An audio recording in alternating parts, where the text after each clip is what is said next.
Hi guys, welcome back to Story Time with Gina Bobo Ruben. If it's your first time here, you are really on the right channel, and if you haven't subscribed, please it's time now for you to subscribe. Yes, I tell you so many things about me that will teach you a lesson, and you will do better when it gets to your turn. So you guys, I was telling my story of how I almost passed on in a distant land where I went to save my country, Nigeria. Like I said in that video, I was operated upon because my time was almost rounding up, so I decided to rush the video. I didn't even tell you the cocombons, the combosco, the maggi, the pepper, and everything that happened on that day. So like I said, after the Dr. Risa came and attended to me. So from there, I was given a bed. I was going through pain. I went on a Saturday, right? I was preparing for the next week, so I went on a Saturday. So I was given a bed in the hospital for bed rest because I was going through pains, and they're giving me some medications just to subside the pains.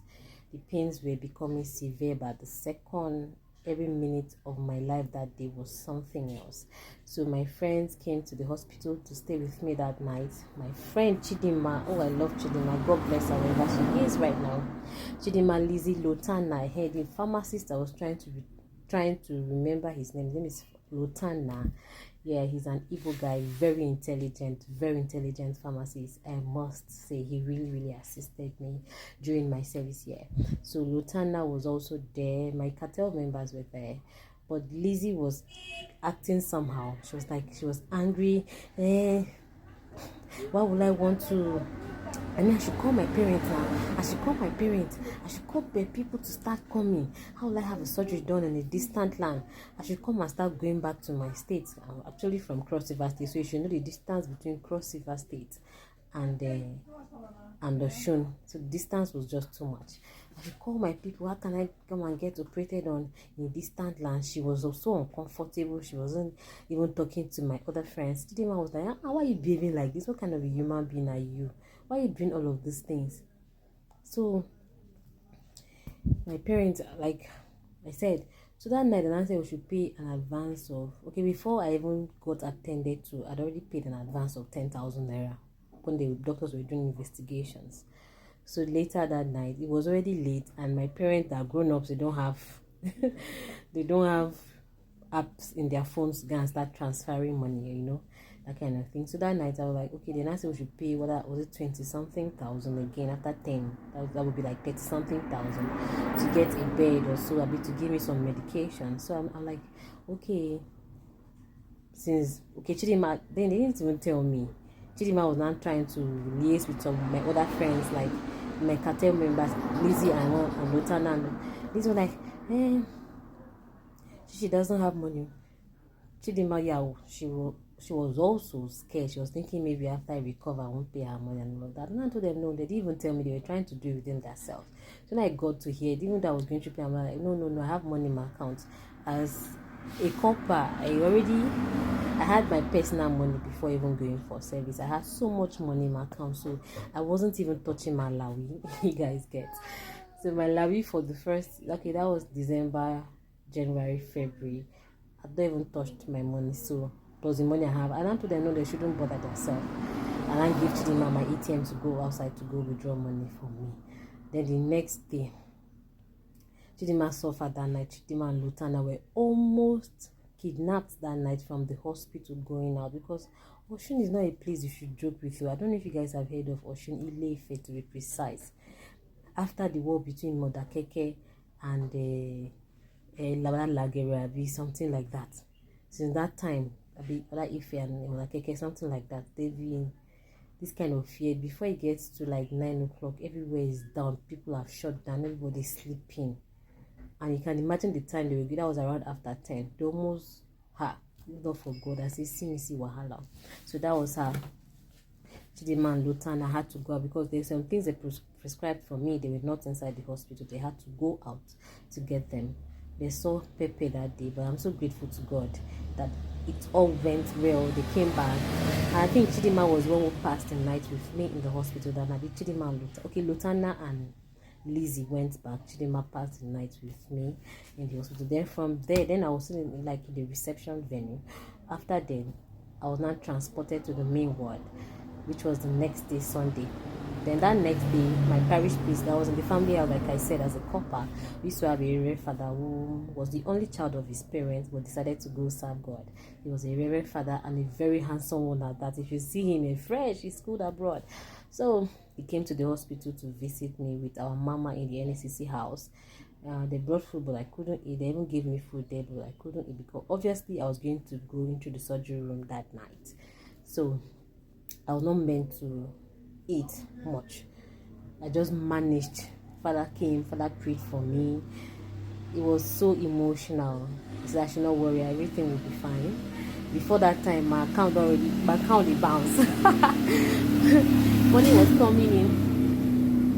So money was coming in from left, right, and center. My parents sent money. My elder one sent money, and they're already making plans for my elder sister to come over that particular Sunday. She was in school then. Sorry, she was at her station where she was working then. So my parents had already sent money for her to start coming to Oshun. But that my aunt, I told you guys, I saw on Friday when I was returning back from school, before the thing happened on Saturday. We called her and informed her since she was in Oshun with us, and the only family member that I knew around there. So she now said, no, I shouldn't bother. That how would she be in town? And my father will now send my sister to come all the way from Cross River to Oshun. No, that's an error. That she's around, she's not doing anything. She only came for medical checkup. She's not sick, so she will take care of me. That my parents should not worry. So she came to the hospital that day and saw me and visited me.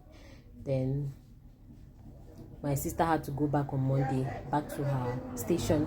Then that night, Sunday night, the Sunday evening, I was operated upon.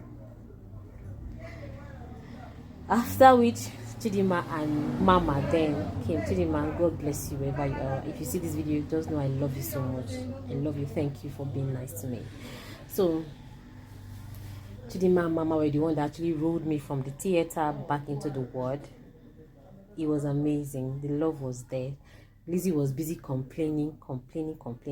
Before even the surgery took place that Sunday, one of my colleagues, Onyinyechi, I think she's abroad now, maybe she'll see this video, I don't know. So Oni was like, why would the doctor consent to me having the surgery in a distant land as a copper and my parents and family members aren't there? Onye was angry. She was also a copper serving in the hospital. Actually, she was serving in OAU in Ife. So she started talking. Meanwhile, the doctor that was attending to Dr. Risa was actually a consultant. Was writing his exams to become a consultant, and there was another prof who had already done his consultancy and has become a professional doctor. And when he was busy talking to them, and Dr. Risa, being a very calm and nice person, refused to voice out, refused to respond to her. He was just calm and listening. That's how the prof took it upon himself. Why would you be talking to a medical doctor like that? And you're just a copper who just came to serve in Oshun. Do you know when this man served? A long time ago. He's been working as a doctor. He's doing his consultancy. He has written an exam and passed. And you're here? Prof took it over. Dr. Risa was just calm. That's why I like Dr. Risa. He was just the best doctor. He was an angel sent from earth to me. Like, God really sent him to me. That's how Dr. Risa took my case. He was the one that actually did the surgery on me. He was so intentional. And after the surgery, he was giving me gifts, like bringing beverages to me. It was amazing. So the fear that Lizzie had and all of that, after then she started saying, I been no, I don't think I been no nothing as so it will be. I know nothing as so it will be. But make me no vex so. So that was how I had the surgery done in a distant land, and God saved me. I came out victoriously. Everything went well. I had all the care. My landlord, Papa, God bless you so much. My landlord in Osun State, the owner of the family house we're living in, also took care of me. He showed me so much love. He paid so much attention to me. And then, at the end of it all things. So you guys, one of the things that really kept me and gave me the strength to go through that without any fears was the faith I had in God. To know that you're doing, have faith in God, believe that God can sustain you wherever you are. People must not be around, your family members must not be around. When with God, all things are possible.